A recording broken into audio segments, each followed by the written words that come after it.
जय श्रीराम. श्री ब्रह्मचैतन्य गोंदवलेकर महाराज यांच्या प्रवचने ह्या पुस्तकातील आज 28 फेब्रुवारीचं प्रवचन. भगवंताजवळ नामाचे प्रेमच मागा. भगवंतासाठी भगवंतापाशी मागणे करताना काय मागाल?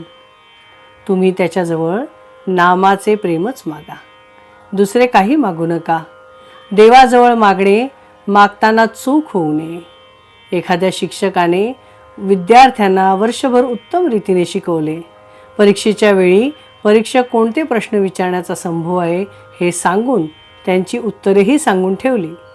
पण परीक्षक परीक्षा घ्यायला आला असता प्रश्नांची उत्तरे विद्यार्थ्यांनीच द्यायची असतात. तिथे शिक्षक हजर असला आणि विद्यार्थी उत्तर चुकीचं देतो आहे हे जरी त्याला दिसले तरी तिथे त्याला काहीही बोलता येत नाही.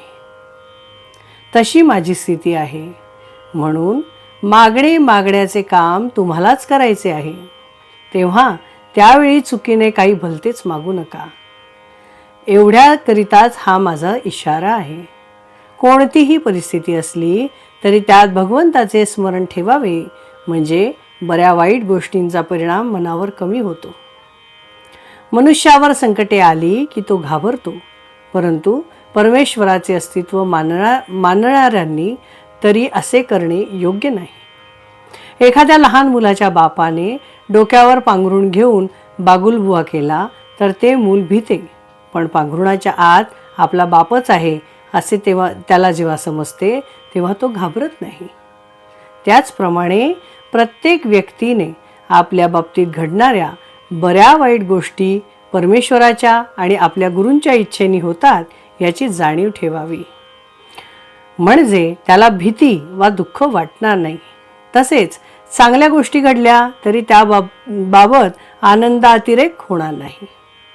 याकरिता सदा सर्व काळ भगवंताचे चिंतन करावे. आपल्या विचाराने ठरल्याप्रमाणे झाल्याने सुखच मिळते असे नाही. काही वेळेस आपल्या विचारांच्या उलट होऊनही मागावून तसे झाल्यानेच बरे वाटते.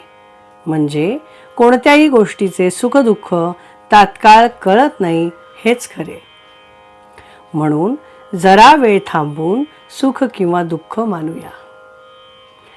कर्ज फिटताना जसा आपल्याला आनंद होतो तसा देहभोग भोगताना आपल्याला आनंद झाला पाहिजे. प्रारब्ध टाळणे म्हणजे लोकांचे कर्ज बुडवणेच होय. आपला म्हणजे मीपणाचा नाश